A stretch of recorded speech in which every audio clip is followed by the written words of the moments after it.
Bom dia a todos. Não senti firmeza. Bom dia a todos. Graça e paz. Muito bem. Olha só, primeiramente eu quero externar com sinceridade quanto me sinto honrado de estar aqui com vocês. Para mim é uma honra grande, um privilégio grande. Quero agradecer ao colega pastor Edson pelo convite, pela confiança desse púlpito, esse espaço com vocês, pastores, comigo, obreiros do Senhor. Também desde ontem aqui na igreja, estou assim encantado com a igreja, com a coragem do Edson. Ontem eu não dormi, gente. Quando ele me disse que o aluguel de tudo isso, com a televisão, eu perdi o sono.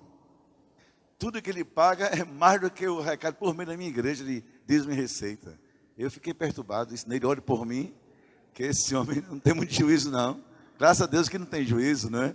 Deus é quem dá o juízo dele, muita fé e muita ousadia. Tive o prazer de conhecer sua família, a esposa já conhecia, mas conheci o Gui pregando ontem, cantando, uma bênção, uma maravilha. É uma coisa linda. E veio também um pastor com a família dentro do ministério. Eu fiz a Deus um voto, eu quero lhes estar nesse voto. Na verdade, não um voto assim, mais formal, um voto de como colega, que onde quer que eu vá, falo para pastores, isso para mim é uma honra muito grande. Antes de ler o texto bíblico, qualquer que seja o assunto, eu trato de uma verdade, de um pedido meu. Eu tenho 36 anos de pastor numa mesma igreja. E a honra também de ser esposo 36 anos de uma mesma mulher. Tenho 2 filhos, tenho 3 netos. Parte da minha vida foi focado, ainda em família. Então, o pedido é esse a você, colega. Cuide da sua família. Cuide da sua família. Ministério pastoral começa dentro de casa. Mas também, dentro de casa é que ele é credenciado. Um pastor sem família é um pastor sem credenciais. Cuide da sua família. Vá buscar seus filhos, ore por eles, os abençoe. Dê a eles espaços no seu coração e no seu ministério. Abraços, você verá lá na frente, que um dia eu espero que todo mundo aqui fique velhinho com 90 anos, como eu espero, que eu também quero chegar lá. Talvez a gente não chegue com muita saúde, que é difícil ter 90 anos com muita saúde. Mas escute essa profecia que eu vou dizer a você, não de forma mística, de forma assim, experiencial. Um dia, na sua vida, amigos vão embora, diáconos e presbíteros vão desaparecer, até a sua denominação vai desaparecer, mas a família vai ficar do seu lado. Então cuide da sua família, cuide de quem um dia vai cuidar de você, bote isso no coração. Eu gostaria muito de dizer a vocês que eu quero só conversar, nada mais do que uma conversa pastoral. Mas eu quero conversar a partir de uma experiência que eu tive aqui em São Paulo. Dessa experiência em São Paulo, de uma criação no meu imaginário pastoral. Eu sou terapeuta, então a minha linguagem permeia muito esse mundo.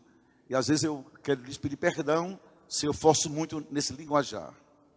Mas o que é imaginário? Imaginário nada mais é do que a formação em nosso inconsciente de ideias, de pensamentos, de valores, de configurações ao longo da vida dos anos, e décadas e séculos. A gente não dá conta disso. Você não o vê, mas ele é real. Então, há um imaginário das ovelhas em relação à imagem e à figura do pastor. Esse imaginário você não pode destruir, porque ele é construído inconscientemente, mas também ele é formado na convivência. E ninguém pode negá-lo, muito menos pode destruí-lo, pode agredi-lo, não destruí-lo. Estava aqui em São Paulo, no início dos anos, mais ou menos, perto do ano 2000, virada do século.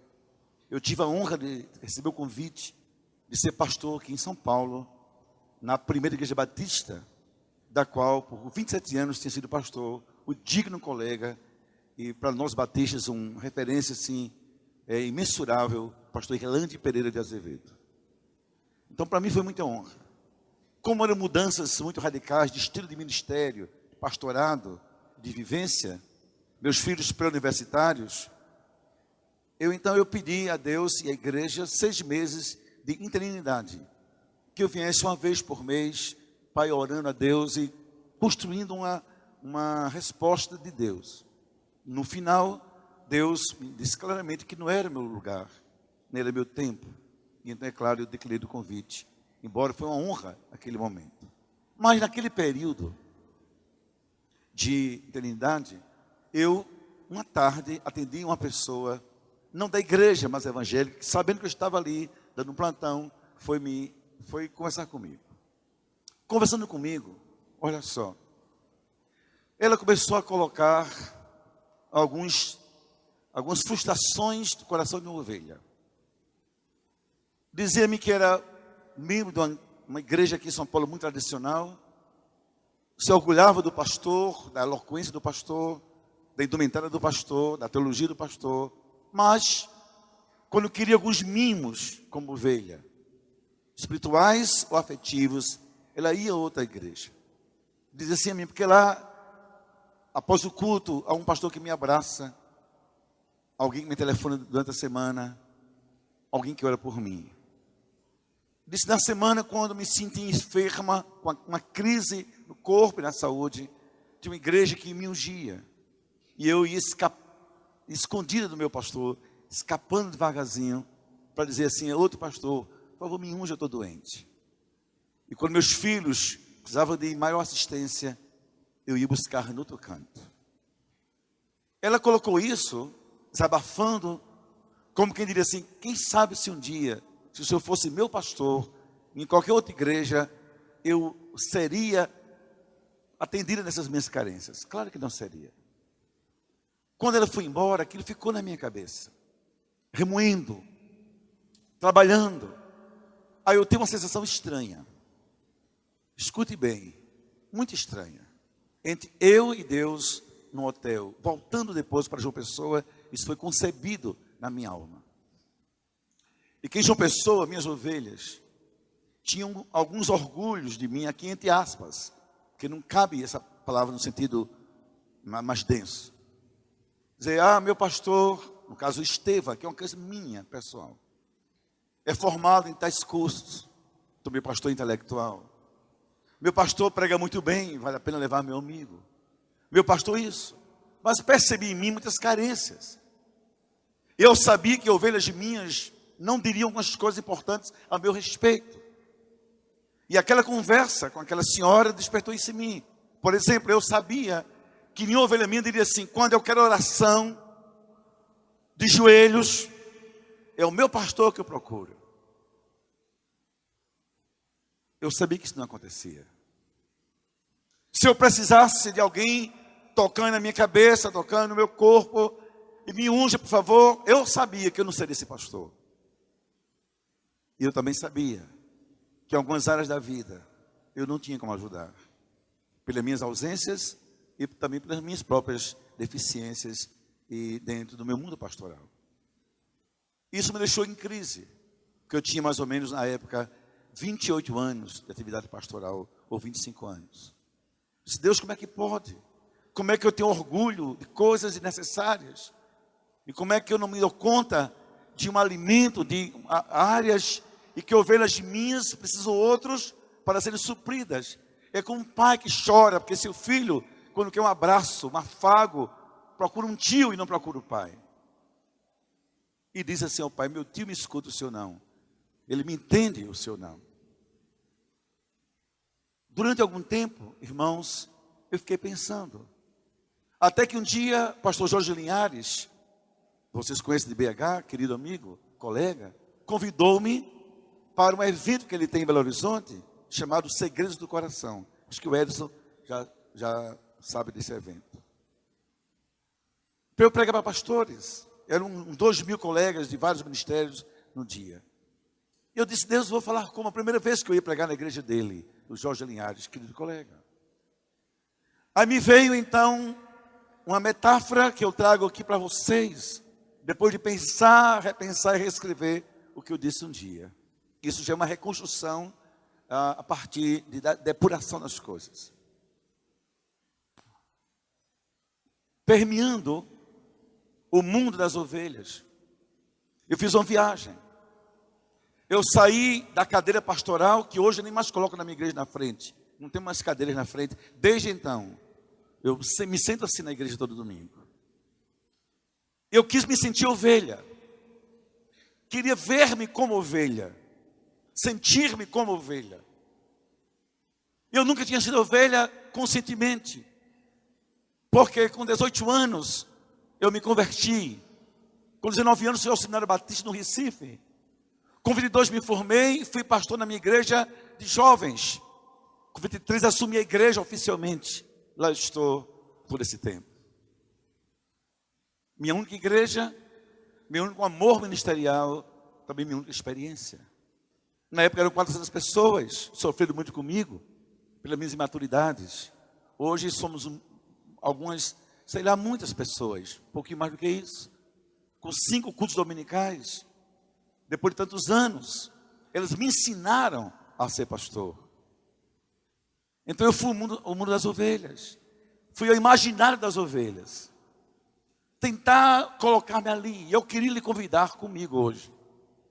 Olhando para a tela, eu quero pensar sobre esse tema. Que pastor eu gostaria de ser, de ter? Não muito ser. Que quando o pastor fala para pastor, a gente fala muito da nossa experiência, desafios. A gente corre até o risco, às vezes, nem sempre, de esnobar um pouco. Nos sentimos estrelas entre constelações. E a gente sabe que isso não funciona. Pastor de verdade, não é fácil ser pastor de verdade. Pastor de verdade, o preço é muito alto. Não é só um gestor, não é só um gerente eclesiástico. Não é só um pregador, um escritor. Isso são funções nobres. Mas ser pastor tem a ver com ser para alguém. E esse alguém, de forma coletiva, tem um nome: ovelhas. É ser para o outro. É pagar o preço de ser para o outro, que se é também para o outro. Nós somos a serviço de alguém chamado Jesus Cristo, para cuidar de outros alguém que Ele coloca em nossa vida. Que pastor eu, Estevão, naquela minha crise queria ter, para sentir-me bem pastorado? Essa é a minha pergunta nessa manhã. Vamos olhar, por favor, para a tela e vamos caminhar comigo. Eu queria ler 1 Pedro 5, de 1 a 4, se você pudesse abrir, marcar. Também vou projetar para ficar mais fácil, no caso, ajudar se alguém tiver dificuldade. Você sabe que o termo presbítero se refere, claro, à função pastoral. Também e primeiramente, não é? Aos presbíteros que estão entre vós, eu, Pedro Admoesto, que sou também presbítero, e testemunha sou das aflições de Cristo, e participante da glória que se há de revelar. Apacentai o rebanho de Deus. E a função do pastor é de apacentar isso.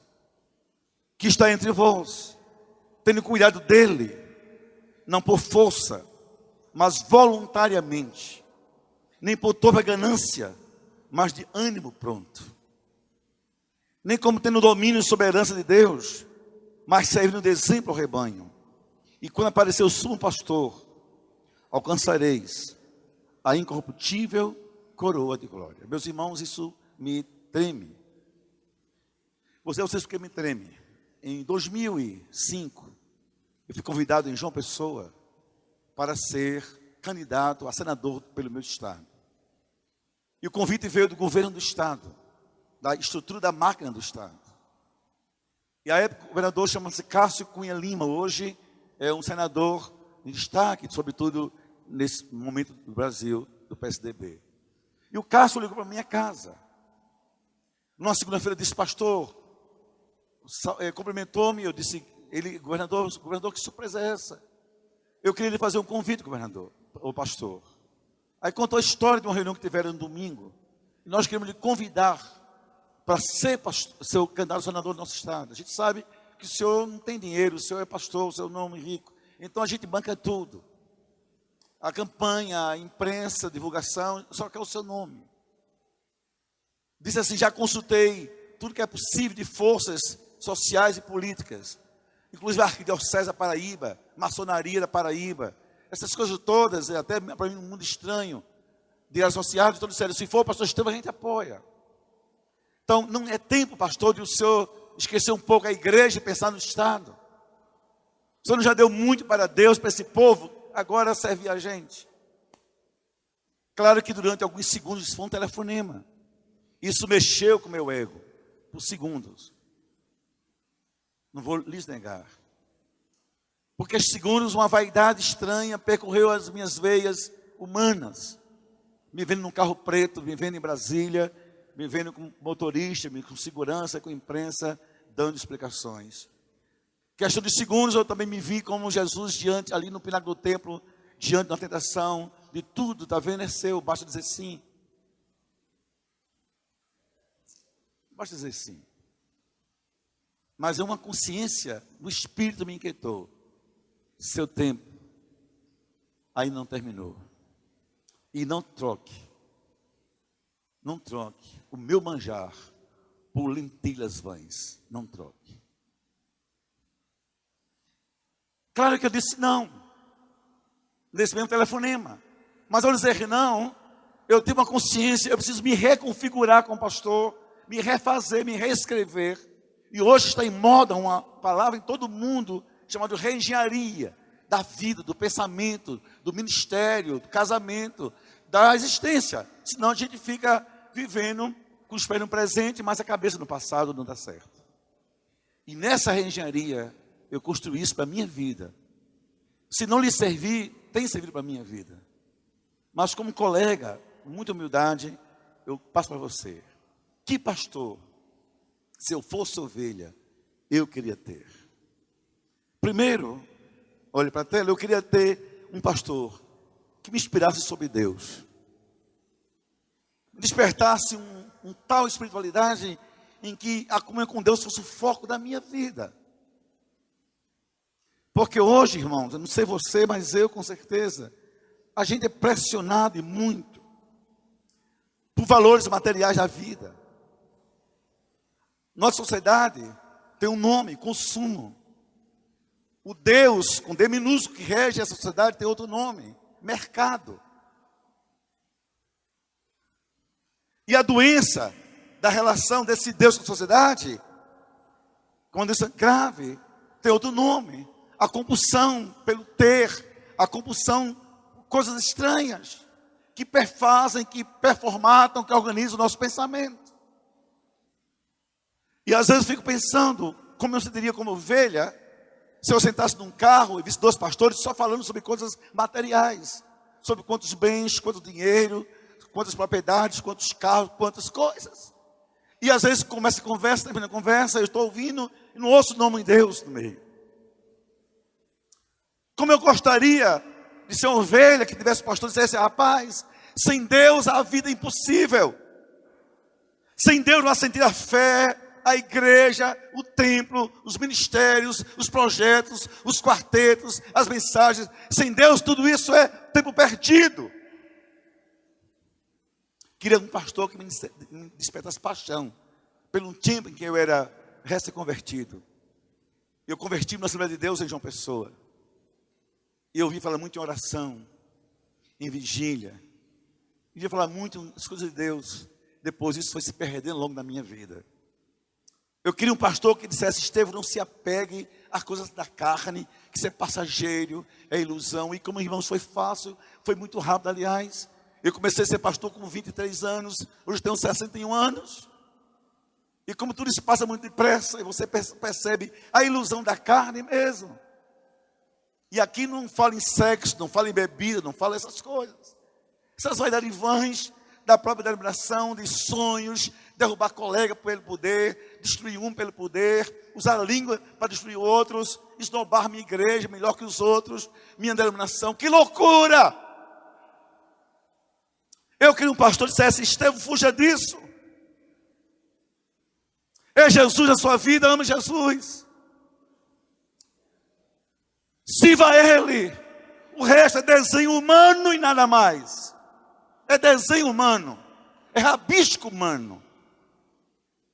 Olha um exemplo. Eu me formei no seminário em Recife. Na época a gente esnobava ser uma grande casa de profetas. Quando voltei para fazer mestrado, nem continuei, de tristeza, percebi onde eu estudei para ser pastor. A metade das salas hoje, durante um turno, é uma faculdade católica. Juntos o mesmo nome, Seminário Batista e Faculdade de São Miguel. Eu disse, meu Deus, o que é que eu aprendi? O que é que eu aprendi na minha vida? Por que lutei tanto por isso? Porque eu fiz disso uma bandeira. E a gente levanta bandeiras que quem nulas deu, quem fabricou para a gente usar, às vezes destrói primeiro do que a gente. Eu queria um pastor que dissesse, Estevão, ora, cara. Sem oração não há poder, sem oração não há vitória. Gente, por favor, isso não é meninice, né? Preguiça vã. Nós somos servos de Deus. Não escute nossas ovelhas. Eu estou ovelha agora, entenda, eu estou numa viagem. Nossas ovelhas não querem saber de nossos títulos. O que traz uma ovelha orgulhosa, né? Se o pastor é doutor, é pós-doutor, é tridoutor. Isso é bom para a gente, mas escute, nossa ovelha enche o coração para dizer, meu pastor é um homem de oração. Meu pastor ora comigo, toca em mim, me abraça para orar, me diz, eu vou orar e Deus vai lhe falar pela minha vida, para a sua vida. E eu digo a vocês, eu não vou dizer, sempre gostei de estudar, sempre me preparei para a vida. E se eu fosse ser importante pelos meus títulos, minhas ovelhas tinham muito orgulho de mim. Escute, alguns deles foram vergonha para o meu rebanho. Nosso pastor é sociólogo, mas não ora com a gente. É psicólogo, mas não sabe entender a gente. Para que essas coisas? É bom estudar, mas ser pastor tem a ver com as demandas das ovelhas. Eu queria um pastor que dissesse, eu vou aí orar por você. Pega o telefone, vou orar com você. Desde então eu tenho feito. Isso faz diferença muito em nossa vida. Queria um pastor que de verdade encarnasse para mim, como ovelha, duas coisas lindas, a graça e a compaixão de Deus. Que com o tempo eu não sei se eu estou certo ou errado, mas parece que nossas lutas pastorais, nossas líderes, a gente vai acumulando amarguras com pessoas, amarguras até com Deus, muitas vezes indevidamente.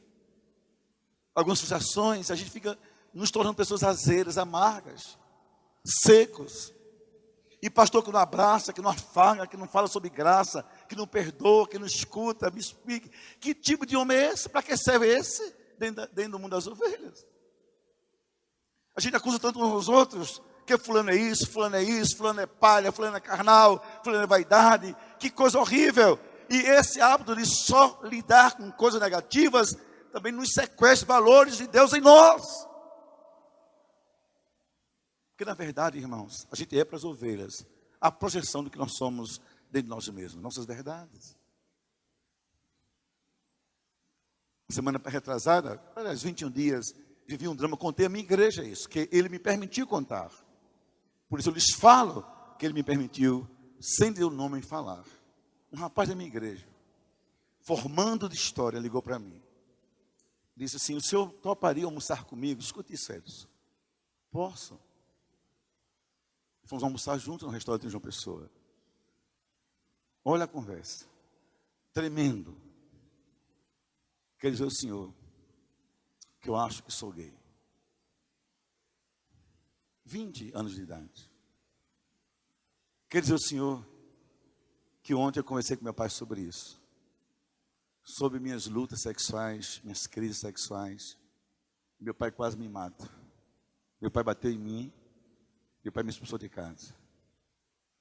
Quer dizer, o senhor que na solidão da minha madrugada, sem sequer entender-me, eu disse, eu vou falar com o pastor. Sabe o que ele disse? Eu sei que o senhor não vai concordar. Eu já ouvi do senhor pregações demais sobre sexualidade. Eu sei que o senhor não vai dizer, fulano, siga em frente. Mas eu lhe peço, não me abandone. Eu não quero sim ou não. Eu quero uma certeza, não estou só. Me ajude que eu estou sofrendo. Aí eu abracei no restaurante. Corri um risco. Mas eu era um pai ali, pastor. Deu um cheiro na cabeça. Disse assim, meu irmão, eu não vou dizer nada ainda, a não ser uma coisa. Eu vou pedir a Deus graça para ajudar você. E disse assim ao pai, pai, nunca vi ninguém corrigir, restaurar, salvar, curar, excluindo da vida. Mas tem que ter coragem para trazer para o coração. Porque, irmãos, escute, é muito fácil carregar Jesus no peito, na cruz. Difícil é ter peito para colocá-lo no coração. E dizer, entre o povo, eu sou a tua graça, o teu amor, a tua verdade. Eu queria um pastor assim. Que eu dissesse, pastor, eu adulterei. Pastor, eu cometi uma fraqueza, acendi um cigarro. Eu estava com meus amigos, bebi uma cerveja. Eu fiz isso, uma besteira, fui para um boate, em São Paulo, uma balada. Eu estou arrependido. Me ajude. E eu dizia assim, não concordo com o que você fez. Mas uma coisa eu estou para você, lhe ajudar a sair dessa. Eu queria, se fosse ovelha, um pastor assim. Nessa minha viagem, não precisa aplaudir. Nessa minha viagem, descobri, pastor Edson, que eu queria também outro pastor. Eu queria ter um pastor que me inspirasse uma vida de santidade. Irmãos, escute, nós estamos percebendo vazios de um vocabulário nos púlpitos da nossa igreja, que há tempo atrás eram muito férteis. Por exemplo, mensagens sobre a volta de Jesus, ninguém ouve mais. Aqui é claro em tese, não estou dizendo de forma assim, coletiva. Por favor, quem foi exceção, é exceção, sempre é exceção. Também sobre pecado, ninguém ouve mais. É como se a lógica do mercado, sem pedir licença, entrasse em nossa forma de pensar a vida. E essa forma de pensar a vida mundanizou-se demais. E a gente cria um vocabulário de muito assim, otimismo, muita coisa, etc. E esqueceu de que o único espaço no globo, na terra, que ainda Deus reservou para se ouvir falar sobre santidade, pecado, rejeição ao pecado e paixão por Deus, ainda é a igreja do Senhor, o lugar onde Ele é adorado e cultuado pelo seu povo. Você acha que a Mackenzie, apesar de ser evangélica em tese, a PUC, qualquer universidade de São Paulo, do seu interior, como a Unicamp, acho que quartéis, que cursinhos, que escolas, que baladas, acham que vão falar sobre esse tema? Não! Não falarão. Mas quem vai dizer nossos jovens sobre estar perto de Deus é mais que cantar, e cantar é bom, é mais que erguer as mãos é muito bom. Tudo isso tem que ter. Ontem foi uma coisa linda aqui, tem que ter tudo isso. Mas eles têm que ouvir, esse Deus a quem cantamos, para quem nós celebramos, de mãos levantadas, santo, santo, santo é o seu nome. Quem vai dizer? Somos nós. Eu casei virgem, eu sei que isso é meio careta, me perdoe se eu sou para vocês um cara careta, mas tudo bem, fazer o quê? O mundo é assim, tem clássico e também tem brega, eu sou da turma do brega. Mas sabe por quê? Escute porque eu casei virgem. Quando eu conheci minha esposa, éramos adolescentes, eu tinha, 18 anos, ela 16 anos e meio. Aí nós tínhamos um hábito de uma pessoa na nossa igreja batista. Nosso pastor, Tomás Munguba, de um clã muito importante no meio batista, os Mungubas, nos chamou no gabinete, dizia a todos os jovens, estou namorando? Então, senta aqui. Pastor, abençoava o nosso namoro. Abençoava. Consagrava o namoro a Deus. Colocava a gente verdades bíblicas sobre o corpo, sobre a sexualidade, sobre culpa. E fazia a gente com muito amor, com a mão na Bíblia prometer, que apesar das tentações, das pressões, naturais, dos hormônios, da sexualidade, da sensualidade e da cultura, a gente se preservar casto até o casamento. Fizemos um voto. Namorei por 5 anos. Teve momentos que faltou pouco para a gente pecar. Muito pouco. Eu apressei o casamento para não pecar antes do tempo. É verdade aqui. Disse, Neide, eu não vou ver você. Você imagine, você com 20 anos de idade, saudável, a mulher 20 anos de idade, bonita, solzinho na sala, dando um beijo na boca, vai falar o que depois de tudo isso? Qual é a sobremesa? É complicado, né? Disse, olha, durante 6 meses eu não vou lhe ver. Escute o que eu vou dizer a vocês. O que evitava a gente pecar muitas vezes era a lembrança do que nosso pastor nos ensinou. E que com ele a gente fez um voto de santidade. E a medo de envergonhá-lo era tão grande. O temor que ele nos ensinou sobre Deus nessa área era tão grande. Diz assim, olha, se a gente fizer isso, com que cara a gente vai ver o nosso pastor? Porque um tempo, não tão longe, que pastor tinha a ver com referenciais de santidade para a juventude da sua igreja. Eu queria um pastor assim.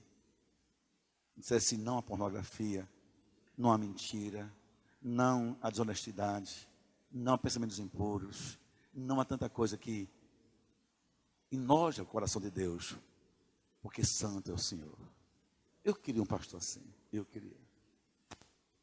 Eu queria um pastor que me ensinasse que é vida íntegra. Meus queridos, olhe só para mim. Talvez daqui a 4, 5 anos eu de outro caminho, eu repense minha vida. Estou pensando, talvez morar na América, escrever livros. Vou fazer uma reengenharia do meu ministério. Porque eu vou chegar com 40 anos de ministério. Eu tenho lucidez para saber criar as coisas e me recolocar no mundo. Mas escute, eu não tenho um legado. A família é pobre. Fui só pastor durante 12 anos, meu carro era uma Kombi. Depois ele foi melhorando, hoje eu moro bem, hoje eu vivo bem. Para ser um pastor, não tenho dificuldades com nada. Tenho meu apartamento com minha esposa, meus filhos formados, casados, minha filha, meu genro é meu pastor de jovens, e é quase já um juiz federal, meu filho é um advogado bem-sucedido, minha mulher é nutróloga. A gente tem uma vida material resolvida. Mas olhar para trás, o meu legado para eles não será fazendas, apartamentos, iates, mansões. Será o meu nome, a minha história. Sabe por quê? Eu disse ao meu filho, até um perigo de ser mal compreendido numa linguagem semi-espírita, mas era só uma linguagem. Que no dia que eu morresse, imagina o culto fúnebre na minha igreja, que pelo menos isso espero que tenha. Não é possível que não bote meu caixão lá, não é possível. Eu disse, eu vou fazer uma viagem, André. É que tudo é uma viagem, que nada disso é possível acontecer. Que eu estivesse no céu, sabe o que ia ficar feliz? Esse diante da igreja. Você pegasse o microfone e dissesse assim dentro do meu caixão. Olha, pai, se valeu a pena na vida alguma coisa, foi ter sido seu filho. Você foi o maior bem que eu possuí. Que um pastor sem integridade é um pastor sem legado para gerações futuras. Eu queria um pastor assim. Que eu não duvidasse, será que é verdade? Será que Deus falou mesmo? Será que a gente acredita mesmo? Será? Terceiro, eu queria um pastor. São apenas 4, eu estou terminando. Estão cansados, gente? Estou terminando isso, me perdoe. Eu queria um pastor que caminhasse comigo nas crises da vida. Queridos, hoje é uma tendência da gente se isolar das pessoas. Eu não quero me tornar um pastor pregador. Não quero, eu rejeito isso. Pela consciência de chamado. Em que eu entre por trás, pregue, saia e não toque em ninguém. Isso vai me gerar aflição de vida. Que pastor é um ser para outro. Pastor é estar para os outros. É apacentar.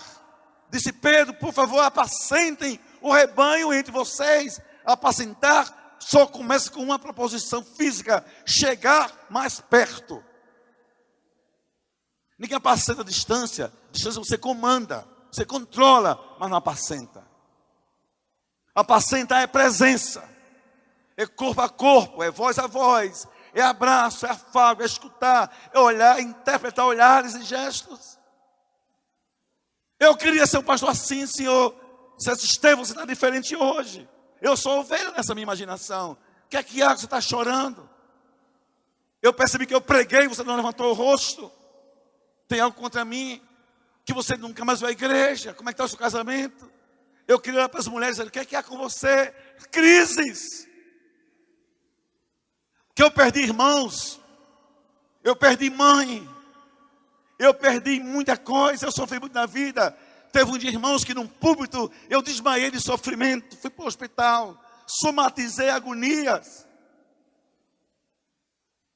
Já escarrei sangue. Com o estômago ferido. E ninguém chegou perto de mim. Estranhamente, pastores, parece que gostam de acompanhar à distância a dor dos outros. Aí eu queria um pastor que chegasse perto de mim, chorasse comigo, lágrimas de perdas, de lutos e tudo mais, mas eu queria. Eu queria que fosse um pastor, um amigo presente, mais do que apenas um reverendo no púlpito. Eu tenho muito respeito a todos os grupos, por isso que eu prego em todos os lugares, em qualquer grupo. Eu não sou melhor que ninguém, nem minha denominação é melhor que nenhuma outra. Alguns que pensam, mas é só presunção tola. Todos somos iguais perante Deus, somos obreiros dele, o reino é o mesmo, também mesmas lutas, e o Senhor é que é a nossa recompensa e pronto.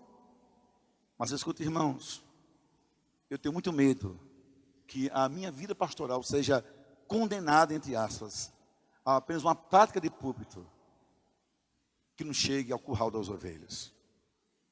Eu queria um pastor, fosse bom de pregação, também fosse bom de coração.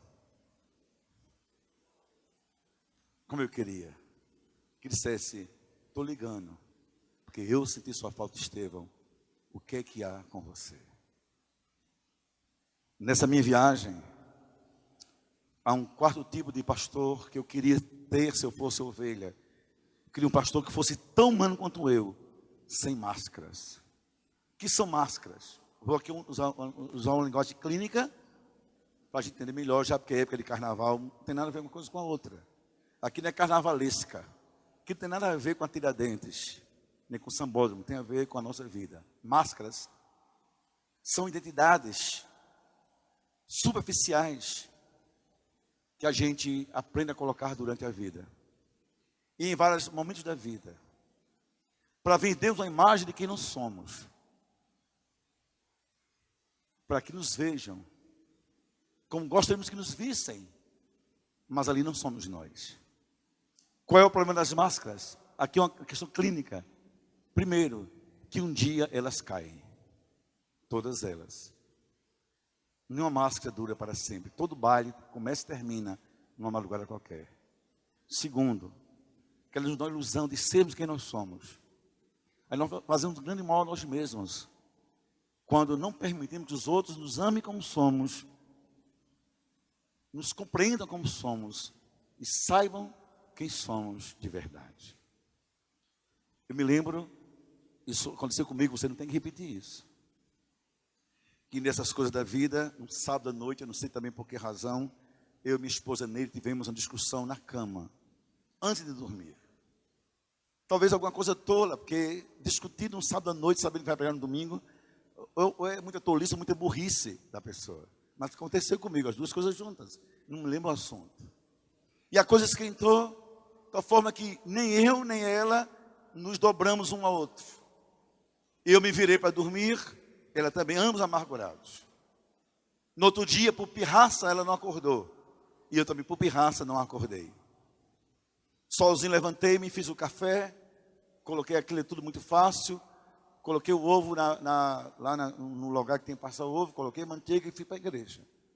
E claro, com bom nordestino, fiz uma boa tapioca, ainda aqui com o coração amargurado. Botei ali aquela goma e fui embora.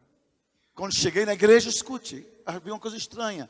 Muito homem de roupa azul marinho, pelos corredores da igreja. Que é isso? Eu estava conturbado. Aí alguém me lembrou. Hoje, pastor, é a ceia do Senhor. E na minha igreja, dia dos seus diáconos vão sim, bem a caráter.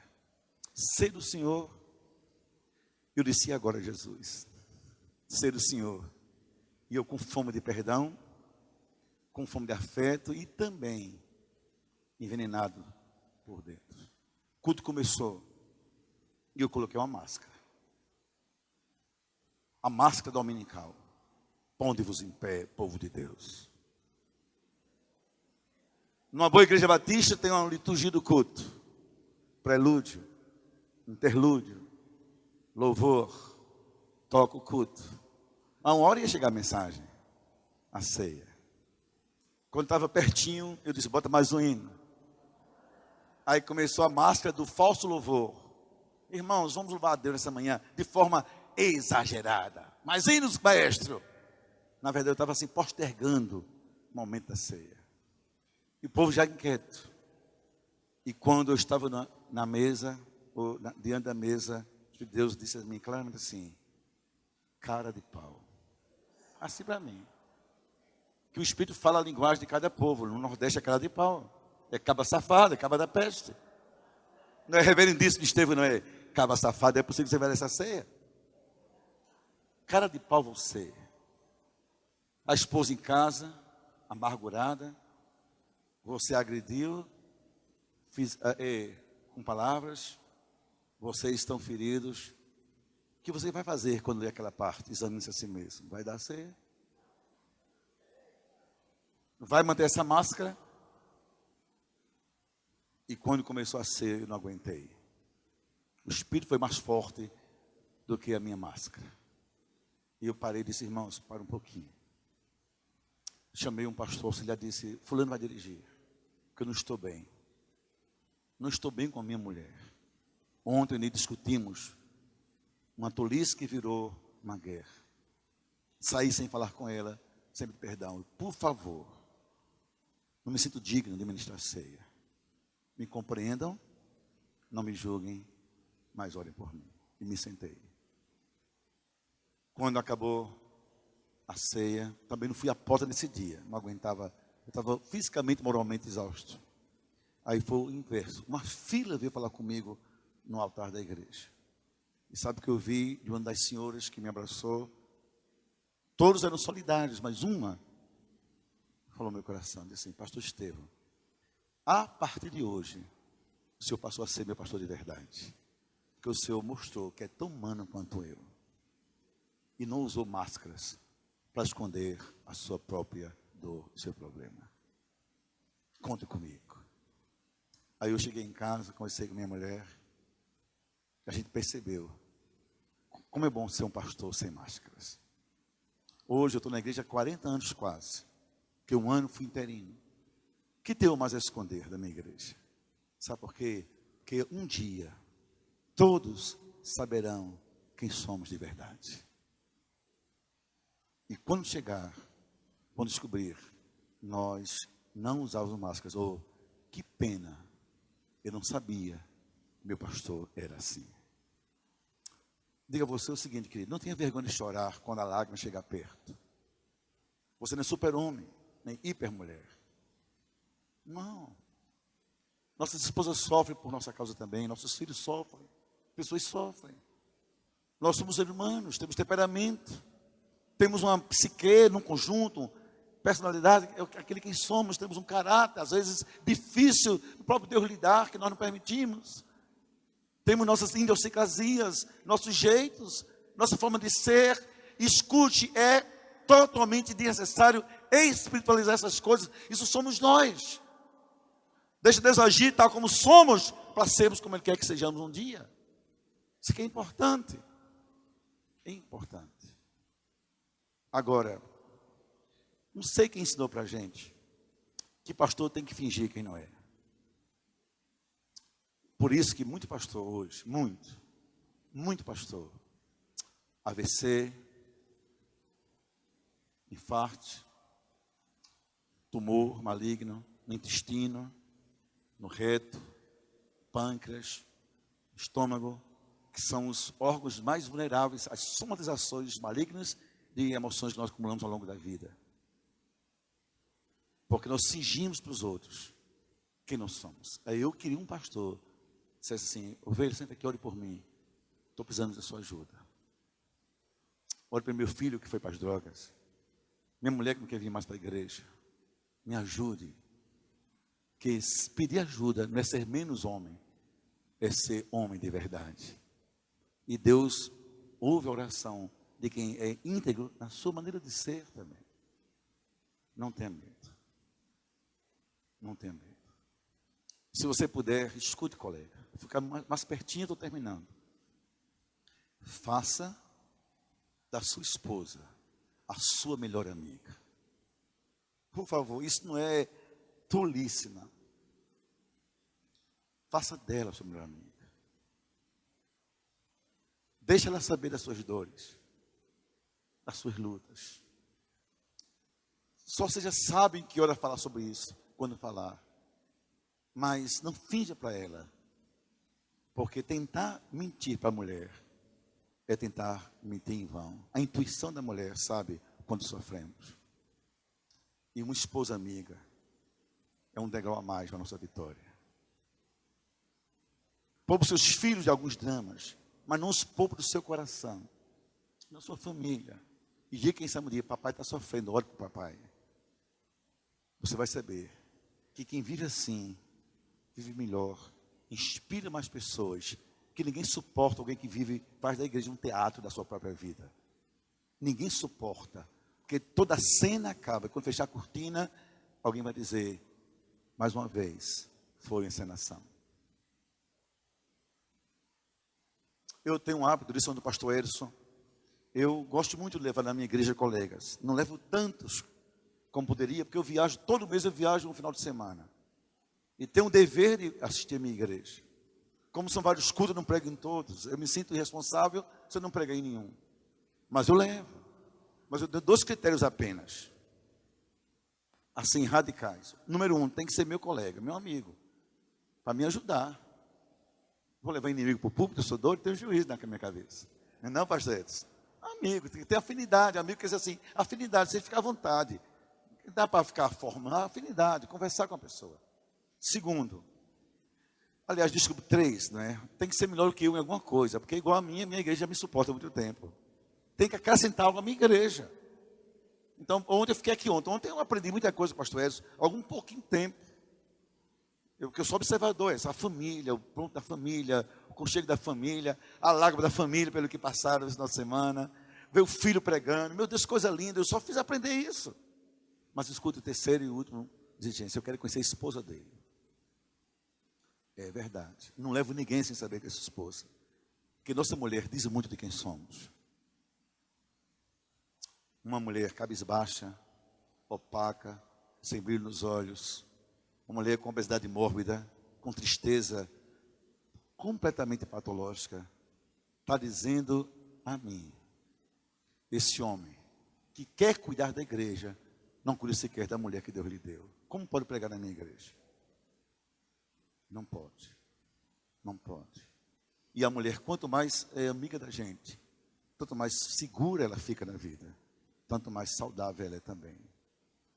E finalmente, eu queria um pastor que me fizesse uma pessoa apaixonada por Jesus Cristo. Gente, a nossa vida é Jesus. Eu gostei muito dos hinos que eu vi hoje. Gostei muito de um hino que eu vi ontem à noite, o último que o Gui cantou, da autoria dele. Achei lindo. Coisas que falam sobre o Senhor, nossa paixão pelo Senhor. O Senhor é tudo para a gente. Gente, nós somos cristãos. Nós não somos só religiosos, não somos muçulmanos, não somos budistas, não somos genéricos. Nós somos pessoas apaixonadas por Jesus Cristo. Ele é a pregação, Ele é a mensagem, Ele é a vida, Ele é a esperança, Ele é a razão de ser, de eu não ser, nem você, de nós não sermos ou empresários, ou políticos, ou advogados. Nós somos pastores, deixamos tudo por Ele. Não foi por batista, nem presbiterianos, nem luteranos, nem assembleianos. Se você deixou por essa causa, eu tenho pena do seu coração, do seu futuro. Por Ele. Porque Ele nunca vai nos abandonar. Quem o ama e o segue, estar sob os seus cuidados sempre. Então, a gente tem que ser apaixonado por Jesus, esperar Jesus nas ovelhas. Ora, te amo Jesus, te quero Jesus, te sirvo Jesus, te sigo Jesus. Eu queria um pastor que me falasse menos sobre dinheiro e mais sobre Jesus Cristo. Menos sobre denominação e mais sobre o reino em Jesus Cristo. Um pastor que me fizesse ser apaixonado por quem salvou a minha vida e com quem eu vou viver a eternidade. E às vezes, a gente falta nos púlpitos, falta de pregação sobre Jesus. Porque ele é tão simples, Jesus, a gente é tão complicado. A homilética nos ensina a complicar tudo. Só Jesus. Só Jesus. Mas a gente vai por um caminho, quando chega Jesus, já cruzou Jericó, ninguém vê mais nada. Ninguém escuta mais nada, acabou-se tudo. Jesus. Gente, eu queria um pastor que me inspirasse uma vida de oração. Eu usei isso porque, e aqui eu estou terminando. Porque, como alguns de vocês, não todos, eu passei muita luta na minha vida. E houve um tempo que a luta foi muito, muito intensa na minha vida. Muito intensa. Essas coisas que alguns passam no meu ministério, sei lá, eu passei uma ruptura, uma coisa tão difícil. Aí eu fiquei assim meio atônito. Olha o que acontece. Eu, presidente na época, do Conselho de Pastores Batistas do Brasil, chama-se Ordem dos Pastores. Uns 14 mil pastores arrolados. Eu, presidente na época da minha Convenção Batista Paraibana. Sem saber o que fizesse, sofrendo. Alguém me indicou uma irmã de oração. Gente, pasmem, eu relutei muito para ir orar. Muito com essa irmã. O meu ego doente dizia assim: você, pastor Estevão, ir na casa de uma irmã na Assembleia de Deus para orar, você é doido? Você vai comprometer toda a sua doutrina, tudo. Mas eu queria oração. Eu queria oração. Aí um dia, tive vontade de colocar um boné, um óculos escuro, mas não deu para disfarçar. Não dava para disfarçar, porque o carro eu fui procurar essa irmã. Essa irmã é de muita oração. Dessas pessoas que não têm nenhum tipo de cavelação, mas são pessoas que têm intimidade com Deus, que nem eu consigo ter. Quando eu encostei o carro na casa dela, eu podia estar de peruca, podia estar de bigode postiço, ou podia estar de óculos escuros. Quando eu coloquei o carro, que toquei a campainha, ela disse lá de dentro: pode entrar, pastor Estevão, estou lhe esperando. Eu comecei a chorar ali na campainha. Aliás, eu tive vontade de sair correndo. Digo, assim, eu estou lhe esperando. Aí começamos a orar. Aí ali depois eu fiz um voto a Deus. Meu Deus, nunca meus filhos me viram orando de madrugada. Eu não era um homem de oração, embora eu orasse. Entende o que eu estou dizendo a vocês? Meus filhos se casaram, foram embora. Não me lembro o dia que André ou Thaís abriram uma porta para ir ao banheiro no apartamento e visse uma luz semi-acesa, uma porta semi-aberta, e visse lá o pai deles orando de madrugada. Madrugada para dormir. Para que interromper Deus na madrugada? Não me lembro. Não me lembro eu que algum dia eu tivesse derramado lágrimas no carpete. Não me lembro. Que eu tinha inteligência, racionalidade, astúcia, perspicácia e sei lidar com as coisas. Dinheiro, eu sei arranjar. Aquele problema, eu sei negociar. Aquela pessoa, eu sei ajeitar. Aquele casamento, eu sei contornar. Deixa comigo. Mas agora era comigo. E eu perdi mais de 200 ovelhas de uma vez só. Era um luto meu. Era um espaço meu para não dormir. Aí eu comecei a ouvir a Deus. Aí essa irmã disse assim: não precisa vir aqui mais não, pastor. Ore em casa. Nosso Deus é o mesmo, esqueceu? Eu oro para o Senhor, mas ore em casa. Eu fiz a Deus um voto. E pastor Batista fazendo um voto já é uma coisa meio miraculosa, meio estranha. Quase que meio herética, né? Mas eu fiz um voto. Senhor, me acorde às madrugadas enquanto eu viver. Senhor, me dê coragem para jejuar um dia por semana, enquanto eu for pastor ainda. Me dê um dia no mês para eu fazer um jejum integral. Eu quero pagar o preço de sentir-me fraco em tua presença, para saber que tu és a força para a minha vida. Aí comecei a orar. Faço até hoje, já fiz hoje de manhã no hotel onde eu estou. Até sentir uma alegria de saber que o lugar de pastor não é somente o púlpito, é também em casa, no seu cenáculo de oração. Mas eu não era um homem assim. Aí eu descobri, eu queria ter um pastor que orasse por mim e comigo, como eu fiz com procurei um irmão um dia. Que ninguém me procura, pastor, eu vim orar, o senhor orar por mim. Por quê? Que dor eu senti. Mais de 1000 ovelhas, nenhuma me procura, eu queria, o senhor ora comigo. Talvez eu me sentisse incomodado, talvez eu achasse que eu não tivesse nível com Deus de intimidade. Mas eu, sendo ovelha, queria um pastor que eu dissesse, meu pastor não tem muitos títulos, mas um homem de oração. E isso faz dele um homem de Deus na minha vida.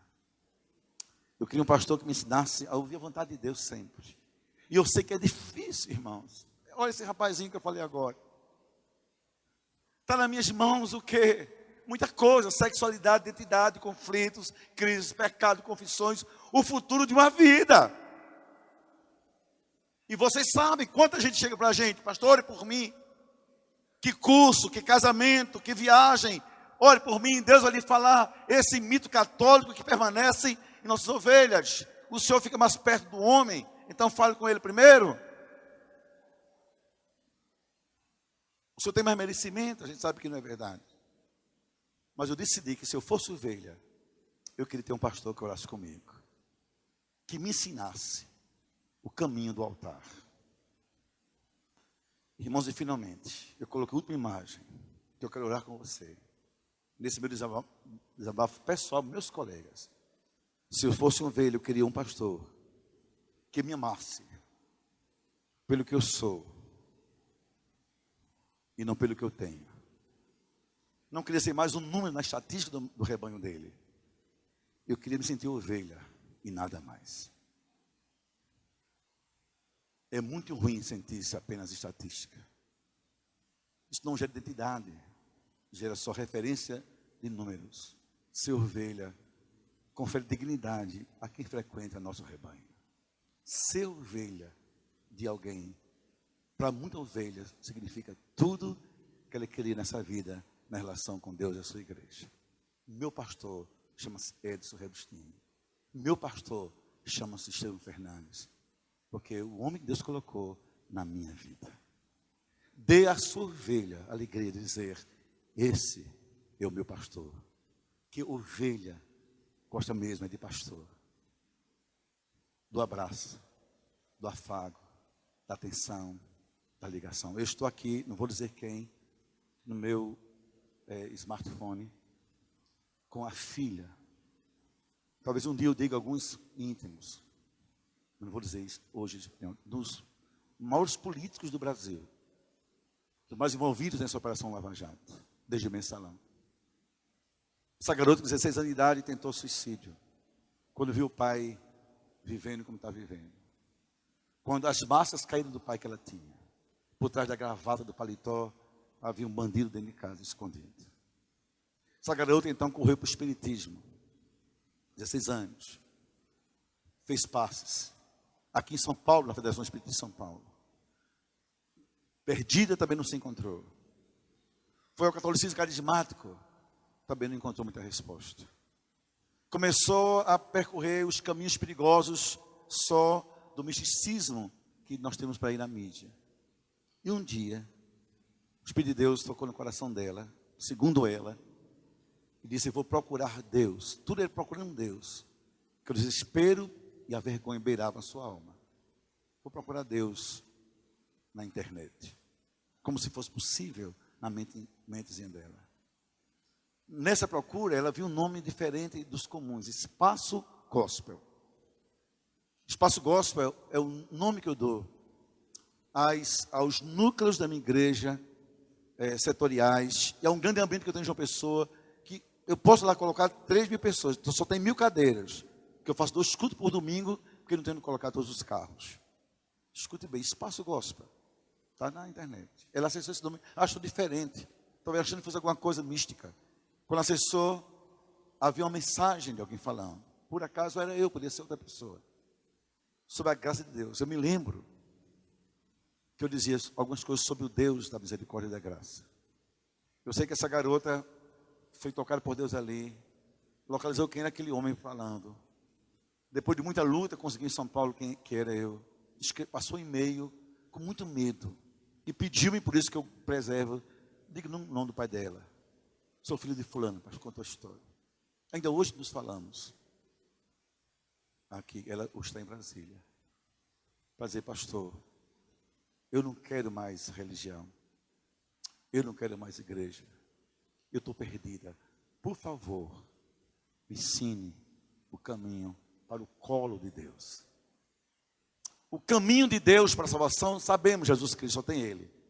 Mas talvez, para muita gente em São Paulo, nós sejamos o caminho para o colo de Deus. Para o abraço de Deus. Para a palavra de Deus. Para o resgate de Deus. Você entende que não há, nessa hora, função, vocação melhor do que ser pastor. É ser graça de Deus em vidas que vêm buscá-lo através dos seus servos. Deus abençoe a todos vocês. E que eu e vocês sejamos pastores que as ovelhas querem ter. Quem sabe, segundo o coração de Deus. Obrigado e Deus abençoe a todos. Em nome de Jesus.